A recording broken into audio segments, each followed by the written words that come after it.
জায়গাটা সুন্দর হয়েছে না? এই কে তুই? আমাকে মারলি কেন?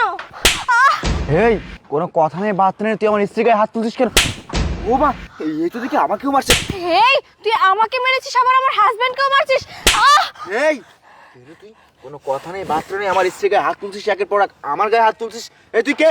আমি কে এটা আপনার না জানলেও চলবে। আপনি এক্ষুনি আপনার স্ত্রীকে ডিভোর্স দিন। এই কি বলি তুই? আমি আমার স্ত্রীকে ডিভোর্স দিব? আমি আমার স্ত্রীকে ডিভোর্স দিব কি না কি করব সেটা একান্তই আমার ব্যক্তিগত ব্যাপার, সেটা তুই বলার কে? হ্যাঁ সেটাই তো, আমার হাজবেন্ড তো ঠিকই বলেছে।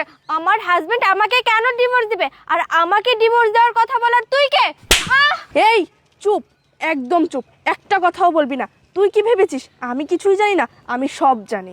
এই তুই সব জানিস মানে তুই কি জানিস? হ্যাঁ ঠিকই তো, তুই কি জানিস বল। আমি কি জানি শুনবি? শোন তাহলে।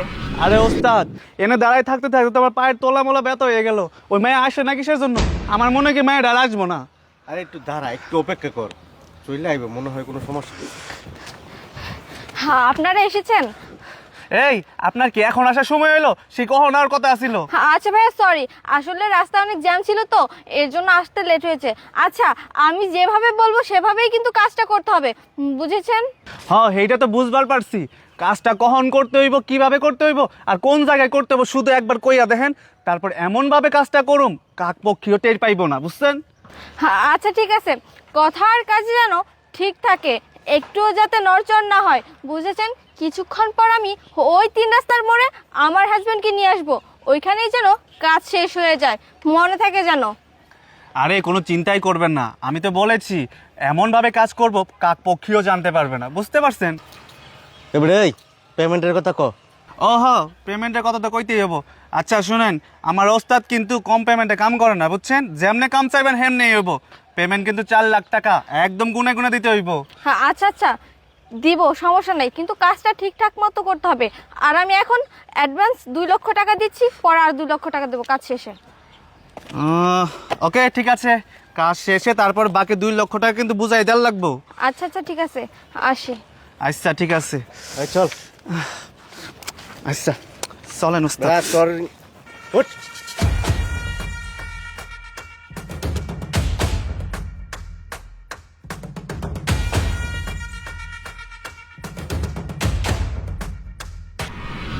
শুনলেন তো এবার আমার কথা? হ্যাঁ শুনলাম, কিন্তু আপনি যে সত্যি বলতেছেন না মিথ্যা বলতেছেন সেটা আমি বিশ্বাস করবো কি করে? আমি তো আপনার মুখের কথা বিশ্বাস করতে পারি না। আপনি যে এসব কথা বলতেছেন এসব বিষয়ে আপনার কাছে কি কোনো তথ্য প্রমাণ আছে? হ্যাঁ হ্যাঁ ঠিকই তো, আপনি যে এই কথাগুলো বলছেন এগুলোর কি আপনার কাছে কোনো তথ্য প্রমাণ আছে? এই আপনি চুপ থাকেন, আপনি আর একটা কথাও বলবেন না। আমার কাছে সঠিক তথ্য প্রমাণ আছে দেখেই কথা বলতে এসেছি।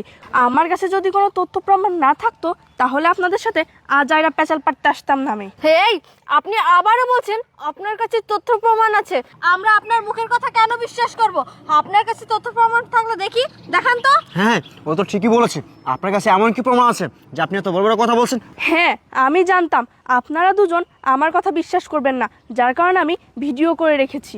কই দেখি দেখি আপনি কি ভিডিও করে রেখেছেন। এই দেখুন। হায় হায়, এই যদি কি সত্যি সত্যি আপনি যা বলেন সব কিছুর সাথে মিল আছে। হ্যাঁ উনি যা যা বলছে সব কিছু সত্যি, তার মানে তুমি আমাকে মেরে ফেলতে চাও। ইপ্তি তুমি আমাকে কেন মেরে ফেলতে চাও? কি এমন দোষ করেছি আমি, কি এমন অপরাধ করেছি যে তুমি আমাকে মেরে ফেলতে চাও? এই চুপ করে আছো কেন, বলো। কেন মেরে ফেলতে চেয়েছি শুনবে? তাহলে শোনো, আসলে তোমাকে আমার পছন্দ না, আমি তোমাকে বিয়ে করতে চাইনি। আমার মা বাবা তোমার সাথে জোর করে বিয়ে দিয়েছে। আমি আমার মা বাবাকে বলেছিলাম যে আমার এই ছেলেকে পছন্দ না, আমি অন্য একটা ছেলেকে ভালোবাসি, আমি তাকে বিয়ে করব। কিন্তু আমার মা বাবা রাজি হয়নি, আমার ইচ্ছার বিরুদ্ধে জোর করে তোমার সাথে বিয়ে দিয়েছে। এর জন্যই আমি প্ল্যান করে তোমাকে মেরে ফেলতে চেয়েছি। তোমাকে মেরে ফেলে আমি আমার ভালোবাসার মানুষের সাথে একসাথে সুখে সংসার করব। এর জন্য বাহ ইপ্তি, বাহ, কত সুস্থ সাবলীল ভাবে বলে দিলাম। আমাকে মেরে ফেলে তুমি তোমার ভালোবাসা মানুষের সাথে করা সংসার করবা। এই একটাবার ভাবলা না যে আমি অবশ্য তোমাকে কতটা ভালোবাসি? আর সব থেকে বড় কথা, তুমি আমাকে পছন্দ করো না, তুমি তোমার বাবা মাকে বলছো। তোমার বাবা মা রাজি হয়নি, তুমি একবার আমাকে বলতে পারতা, আমি তোমার বাবা মাকে বুঝিয়ে বলতাম, তারপরেও আবার জীবনটা ভেবে নষ্ট না করলেও পারতা। আরে আমি কি তোমাকে কখনো জোর করেছিলাম বিয়ে করার জন্য? আমাকে কখনোই তো করিনি। তাহলে শুধু শুধু কেন আমার জীবনটা নষ্ট করলা? কি এমন দোষ করেছি, কি এমন অপরাধ করেছি আমি? আরে বিয়ের পর থেকে তোমার কোনো চাও পাওয়া আমি অপূর্ণ রেখেছিলাম? রাখিনি। তুমি আমার কাছে যখন যেটা চাইতা আমি তখন তোমার সেই আবদারে পূরণ করতাম। আমি ভাবতাম তুমি আমাকে অনেক ভালোবাসো, তোমার জীবনের সাথে আমাকে মিলিয়ে নিয়েছো, কিন্তু আমি কখনো কল্পনাও করতে পারিনি যে তুমি আমাকে ভালোবাসো না, তুমি তোমার লাইফের সাথে আমাকে মিলিয়ে নিতে পারোনি। আজকে যদি এই বোনটা আমাকে এই ঘটনার কথা না বলতো, আমি যদি এই ঘটনার কথা না জানতাম, তাহলে আজকে হয়তো আমার জীবনের শেষ দিন হতো। যদিও বা কোনোভাবে আমি বেঁচে যেতাম, তাহলে তোমার ইচ্ছার বিরুদ্ধে তোমার সাথে আমার সারাটা জীবন সংসার করতে হতো। তুমি আমাকে প্রতিনিয়ত ঠকিয়ে যেতা। এই হিপ্তি, তুমি হয়তো আমাকে ভালো নাও বাসতে পারো, আমি না তোমাকে অনেক ভালোবাসি। আর তুমি একটাবার আমাকে বলতে পারতা আশিক আমি তোমার সাথে সংসার করতে চাই না, তোমাকে আমার ভালো লাগে না। ব্যাস আমি হাসতে হাসতে তোমার লাইফ থেকে সরে দাঁড়াতাম। তুমি যাকে ভালোবাসো তার সাথে তোমাকে আমি মিল করে দিতাম। ঠিক আছে, তুমি যেহেতু আমার সাথে সংসারই করতে চাও না, আমাকে ভালোই বাসো না, তুমি যাকে ভালোবাসো, যার সাথে সংসার করতে চাও, তার সাথে তুমি তোমার বাকিটা জীবন কাটিয়ে দিও। আমি তোমার লাইফ থেকে আজকের পর থেকে সরে দাঁড়ালাম। আমি না আমার শব্দটা আজকের পর থেকে তোমার লাইফ আর থাকবে না। শোনো, আমি তোমাকে ডিভোর্স দিব, ডিভোর্স লেটার সময় মতো তোমাকে পাঠিয়ে দিব। আর বোন, আপনাকে যে আমি কী বলে ধন্যবাদ দিব সেই ভাষা আমার জানা নেই। আজকে আপনার জন্য আমি আমার জীবনটা আবার নতুন করে শুরু করতে পারলাম।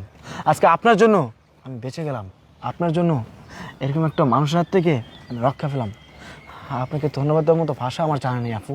না না ভাইয়া, আমাকে ধন্যবাদ দিতে হবে না, এটা আমার কর্তব্য একজন মানুষ হিসাবে আর একজন মানুষকে সাহায্য করা। আমি শুধু আমার কর্তব্যটা পালন করেছি। যাই হোক ভাইয়া, এরপর থেকে সাবধানে চলাফেরা করবেন। আচ্ছা ঠিক আছে, আপনি তাহলে আসেন।